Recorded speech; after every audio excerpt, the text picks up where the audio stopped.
Welcome to Galle, a city where culture, history, and ocean comes together in harmony. Every part of this land has a unique story to tell.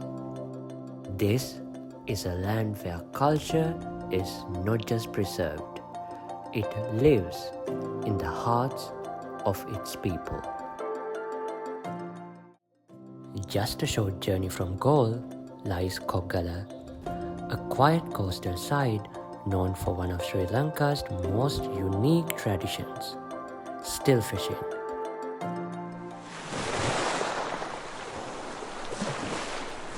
Still fishing, widely known as Ritipanna, has a long history. Let's hear about it from one of these fishermen. දැන් මට අවුරුදු 63ක් වෙනවා. එතකොට අපේ තාත්තත් මේක කරලා තියෙනවා. අපේ 100ක් කරලා තියෙනවා. තාත්තා අවුරුදු 92ක් දුවා. ඉතින් මේක මුලදී කොහොමද කරනවද කියලා මම දන්නේ නැහැ. ඉතින් තාත්තයි තමයි මම දන්නේ. රිටිපන්නේ ආශ්‍රිත මාළු එන කාලයකට මැයි මාසෙ ඉඳලා ඔක්තෝබර් වගේ වෙනකම් මේ මාළු ගොඩට එනවා. ඊපස්සේ ඉතින් මේ ඒවෙන් තමයි අපි ඉතින් මාළු අර පිළිමිත්තෙන් එක තමයි ඔක අල්ලන්නේ. අල්ලලා පැය 3ක් විතර ඒ කණුවේ ඉඳලා කොහොමද මාළු උරයෝ 400ක් 500ක් වගේ අල්ලනවා. ඉතින් හොඳ ගුණදායක මාළු අයිස් මොකුත් නැතුව හොඳ ෆ්‍රෙෂ් එකට කන්න මිනිස්සුන්ට හොඳ මාළු තමයි වන්න දුර ගන්නවා තියවුවේ. The fishermen then revealed about how they earn money out of still fishing. ඔව් ඉතින් මේක අර මාළු ඉන්න කාලේට නම් ආදායම ඇති. ඔව් මාළුකින් මාස 6ක් විතර වගේ ඉන්නවා ඒ කාලේට ඉතින් ජීවත් වෙන්න ආදායම ඇති. සාමාන්‍යයෙන් දවසට රුපියල් 5000ක් 6000ක් එහෙම වගේ හොයන්න පුළුවන්. ඉතින් නැති කාලේට ඉතින් අර සාමාන්‍යයෙන් ඉතින් අපි අර කනුවල එන්නකොට සංචාරක කට්ටිය ඇවිල්ලා ඉතින් ෆොටෝ දාලා අපිට එහෙම 100ක් හරි දෙනවා. ඒකෙන් තමයි අපි මාළු නැති කාලේට ජීවත් වෙන්නේ. So we wanted to see what it was like before when they actually did the still fishing to catch fish for themselves. Is still fishing the only job these fishermen do? Let's hear about it from their end. දැන් අපි මෙහෙමයි රෙටිපන්නෙම කරාට දැන් අපි රැයට ඊට පස්සේ යනවා අපේ කලපුව දිනනෝනේ ගඟ ඒක යනවා ඊට පස්සේ ඒකේ ඔලින් ගිහලා දැල් දානවා ඉස්සෝ අල්ලනවා ඉස්සෝ මාළු ගඟේ කලපුවේ රැයටත් එහෙම කරනවා රැකියාව. එහෙම තමයි ඉතින් කොහොම හරි දවසේ ආදායම මේක නැති වුණොත් ඒකට හරි ගිහිල්ලා දවසේ ආදායම හොයන්න වෙනවා ඉතින් අපිට වෙන ලැබෙන ක්‍රමයක් නැහැනේ.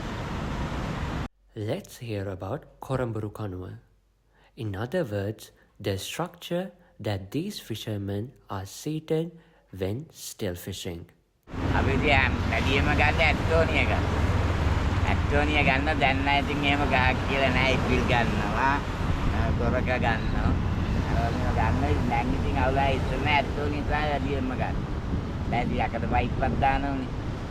ඒවත් දාන දාලා දී නෑ ඔයා ගන්න. ඔයා ගන්න ඔයා ගන්න නෑ.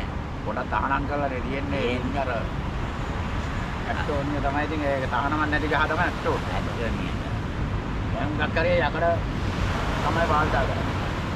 These fishermen claim that Koggala is the origin of Ritipanna. They were delighted to share about its evolution. හොඳම තොටිපළ තමයි කොග්ගල මලදුල තොටිපළේ කියන්නේ මේක.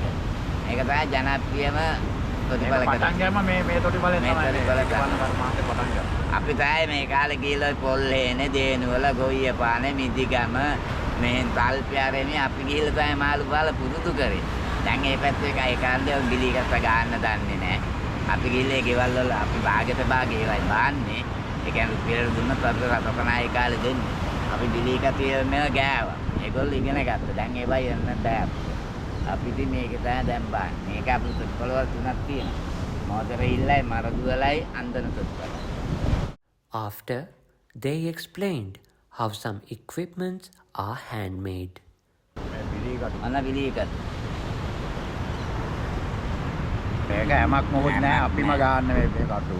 දැලි පොත්තක වත් කරලා පොත් ගාලා මේක ඇවිල්ලා මේක බෝල් වල්ලනවා. ඊට පස්සේ මම පෙන්නන්නම් මේක තමයි කොරඹුරු වල්ලනවා. මේක සුදීයක්. මේක තමයි බිලි අච්චුව හදන්නේ. මේක දෙකට කපලා මේක අච්චුවක් වගේ හදනවා. හදලා මේන් කට්ටක් තියලා කට්ටක් ගාලා දැන් මේ අච්චුව මේක දෙකට කපලා මේක අච්චුව හදන්න මෙන්න මේකේ ලස්සනට මේක වක් කරන්න පුළුවන් මේවා. දැන් මෙතෙන්ට තියෙන මෙහෙම දිගට දීන් වැල් කෑල්ල. ඒ අර ඒල තමයි වක් කරන්නේ. මෙහෙම කටවක් තියෙනවා ඒක වක් කරලා තමයි ගන්න.